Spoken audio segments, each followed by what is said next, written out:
welcome to the TMZ podcast. I'm Charlie Neff. I'm Edward Lewis. Edward, thank you for filling in for Charlie Cotton. Thank you for having me, as always. Edward is our star sports reporter. We got a lot of stories for you guys today. We're going to be starting with Kanye West and Bianca Censori. They made a surprise appearance at a Trump rally in Beverly Hills. Halle Berry is seeking sole custody of her child that she shares with Olivier Martinez. And, it seems like it's getting nasty. Mike Tyson shoved Jake Paul at a press conference, gearing up for their fight. That was pretty heated. And lastly, we'll go over Doja Cat, proving that the long game always wins because she was cuddled up with Joseph Quinn 2 years after she put it into the universe. She wanted to be with him. All right, starting out with Kanye West and Bianca Censori. So there was a huge Trump rally that went on in Beverly Hills over the weekend, and a Tesla Cybertruck pulled up to the event, and everyone started swarming the Cybertruck, which I was kind of surprised because the Cybertrucks, you see them all the time. Yeah. I wouldn't think anything of it. Especially in LA, right? Yeah. Right. But everyone got around the Cybertruck, and none other than Kanye West was behind the wheel with his wife, Bianca Censori. They rolled down the window. Everyone started losing their minds. And yeah, I mean, Kanye hasn't endorsed Trump this term, but he has been vocal in the past of being very supportive of Donald Trump. So it's kind of no surprise that he stopped. But this is kind of also coming on the heels of the DNC. They have their big event today where assumingly a bunch of celebrities maybe are going to perform. It's unclear exactly who's performing, but there's been so many rumors that it's Beyonce. Even Taylor Swift's name has been thrown into the ring, though she has shows, so it wouldn't make sense. But if you ask Donald Trump, he would say Taylor is in his court because he posted some AI photos of, obviously not real, a bunch of Swifties wearing shirts that say Swifties for Trump, and basically saying that Taylor Swift is endorsing him this term. She has not endorsed anybody.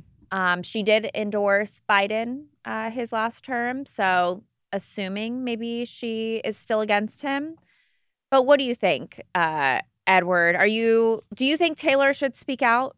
I personally don't quite understand all the, hoopla surrounding celebrities and who they're voting for. I think of anyone, though, Taylor would probably be the only person, I think, in that realm that I think could really sway a significant number of voters.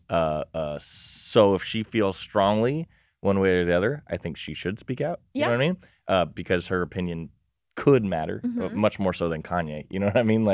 Totally. And again, I'm not even sure if Kanye was even necessarily endorsing Trump by this. We know he's buddies with Trump. He's been seen in the White House a few times with the Make America Great hat on. But Kanye is also in love with the camera and all that stuff. And right. So I could see. And everyone was filming him. I could see him knowing that this will go viral and stuff like that. So I don't necessarily know even that's an endorsement. But yeah, as far as Taylor goes, look, like I said, she has the ability to sway a lot of people, and if she feels strongly about one candidate, she should do it. But if she doesn't, she shouldn't. I feel like she's kind of waiting for the right moment, maybe after today. But she's historically liberal, correct? Yeah, yeah. So, but I also kind of feel like I feel conflicted about celebrities like endorsing candidates, just because I feel like if you're somebody out there that's going to vote just based off of, oh, well, Britney Spears told me to do it, or Michael Jackson told me to do it, I feel like you're probably not the smartest person. Sure. And I feel like if you're going to be voting, you should know who you're voting for and what the policies are. So that, on that end, I kind of worry about that. Just a bunch of people just not thinking. You're at a point, you're just not a mannequin, a marionette. Sure. But then on the other hand, if you're a celebrity and you feel very passionate about certain policies and about who should run, who should be the president, who shouldn't, I could also see how you would want to encourage people, get off the couch, get out there, because obviously you need the numbers. But yeah. And Taylor strikes me as a very well-educated person. You know what I mean? That she would, a lot of her moves are calculated as well. Totally. It's not, I don't think she would take that lightly, knowing that she has that power to influence people, like you said, that may not be as smart when it comes to the polls, you know? So, but otherwise, other celebrities, I'm with you. If they feel strongly about it, they should do it. But, yeah. All right, moving on to Halle Berry. So as you guys remember, long time ago, she was with Olivier Martinez.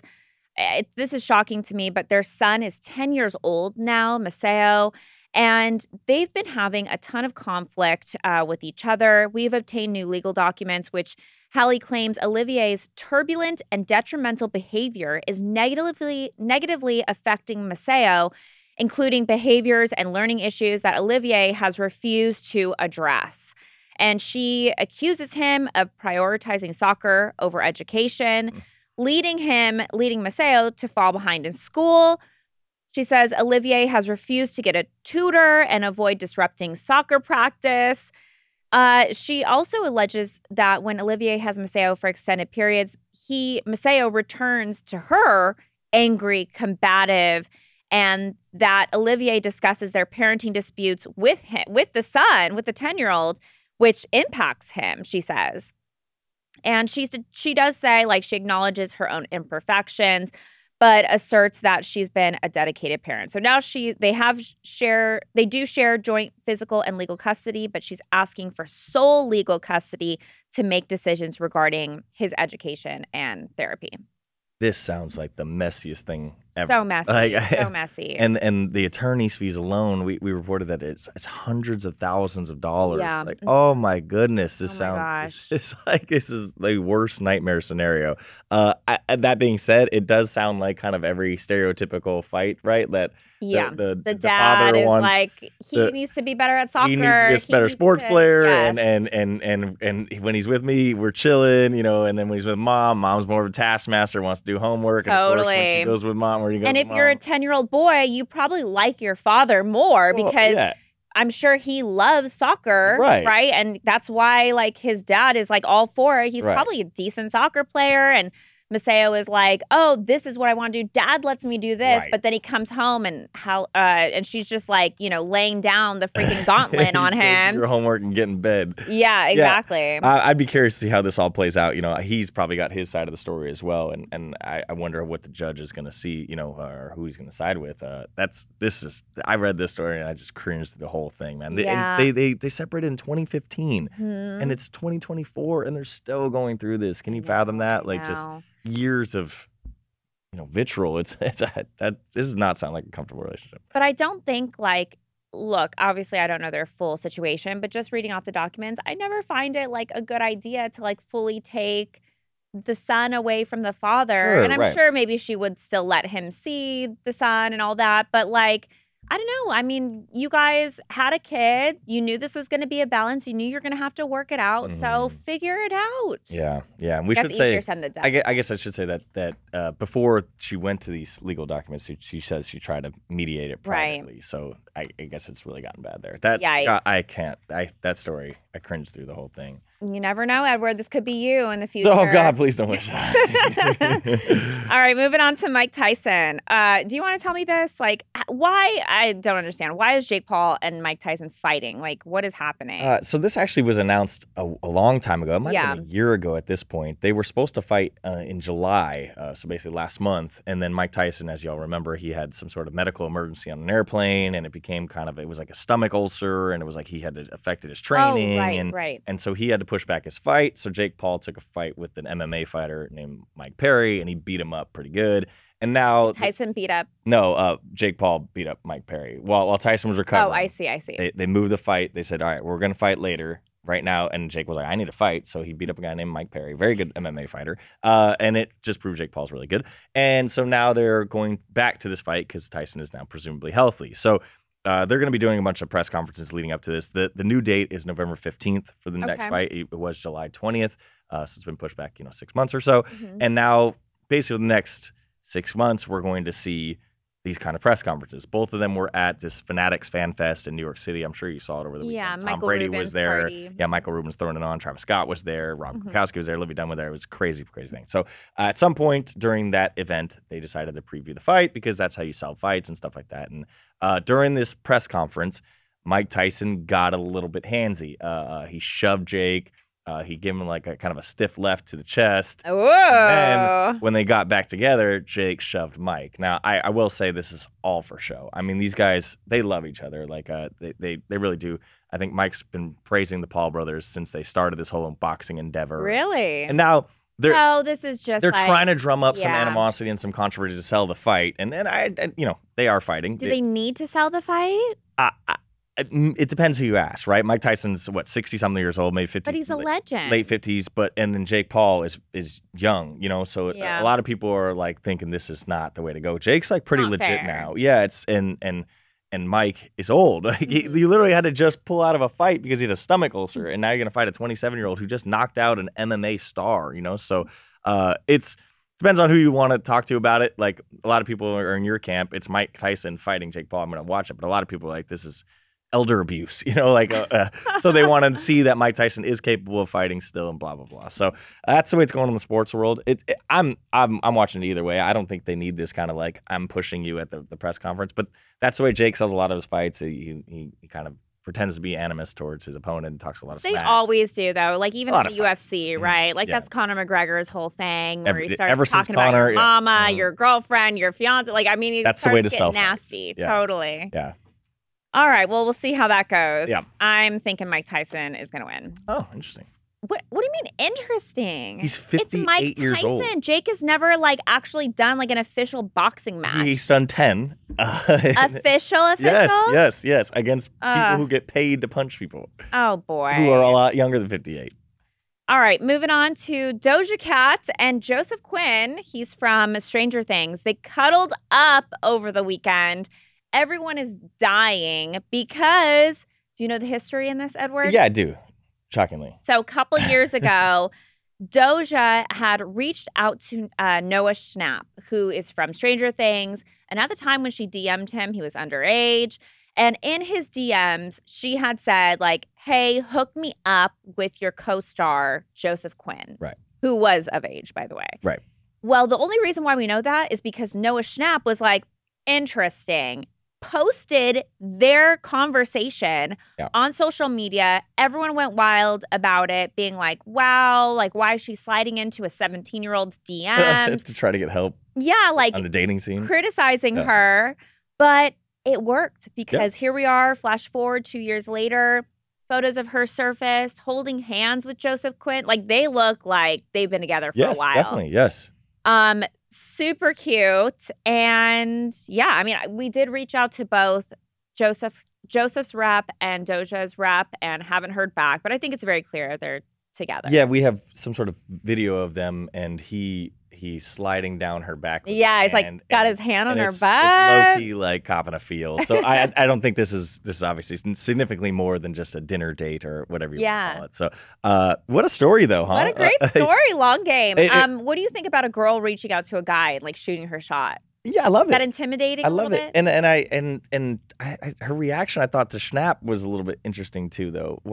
He ultimately helped her get this, that was she wanted the exposure, that she wanted Joseph to know that she liked him. I don't think she wanted it posted publicly. Well, what difference does it make if it ultimately she was mad. She was mad about it. I guess the only reason it's a little bit cringe is you're asking a 17-year-old to hook you up with somebody, Right. But other than that, I mean, that's the way dating works, right? Hey, I like your friend. Can you help me? Yeah, and I feel like it's already tough enough to figure out who you're gonna reach out to. It's a little uncomfortable putting yourself out there. So maybe she trusted this Noah Schnapp and then got burned so badly. Right.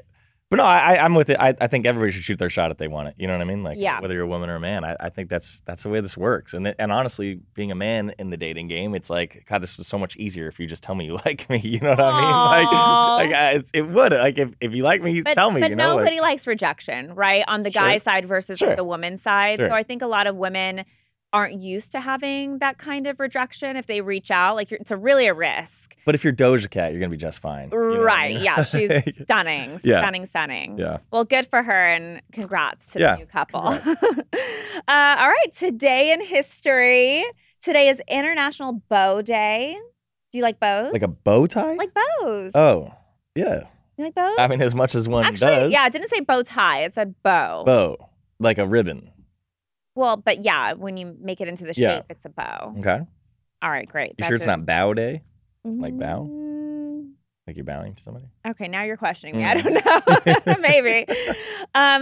Got some fun like throwbacks here. Okay, so this day in 1692, long time ago, in Salem, Massachusetts, 5 people, which included one woman and 4 men, were executed after being convicted of witchcraft at the Salem witch trials. You said this was fun. You called this a fun throwback. Edward, he's scared. He's scared.